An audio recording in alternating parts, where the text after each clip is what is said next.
Ky është Altonio, ai së shpejti mbush 6 vjeç, por Zoti e deshi që ai të lind me pamundësinë të folurit dhe të dëgjuarit.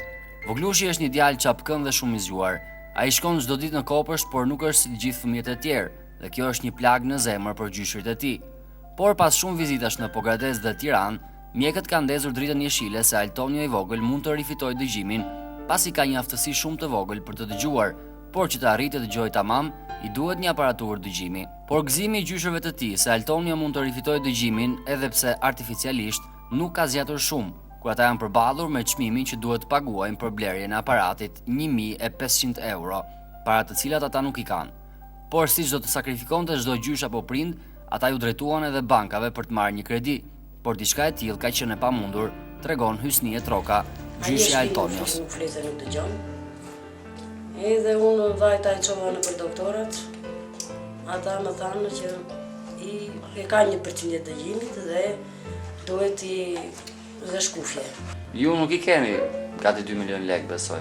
Jo, unë absolutisht. Ku janë prindërit e fëmijët? Po jati edhe ai nuk flet në dëgjon, kurse jam ai ka praktikisur e ka lënë dhe pa irituar. Desha të merrja edhe një kredi në bankë. Mirë po patëm probleme me firmën që ishim.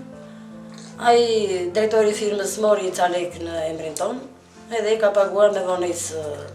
Dhe ju nuk e morët atë kredi? Dhe mua është e pamundur që të marr asnjë bankë. Nisur nga pamundësia e marrjes së kredisë, gjyshi i Altonios lëshon një apel për ndihmë për çdo që ka mundësi financiare për ta ndihmuar voglushin, pasi edhe aparati i dëgjimit duhet të vendoset sa më shpejt, kanë deklaruar mjekët. Unë pa mundësi që të realizoj dëshirat e tia, nga s'kam një gjendje ekonomike, me një rob jam, vetëm unë punoj.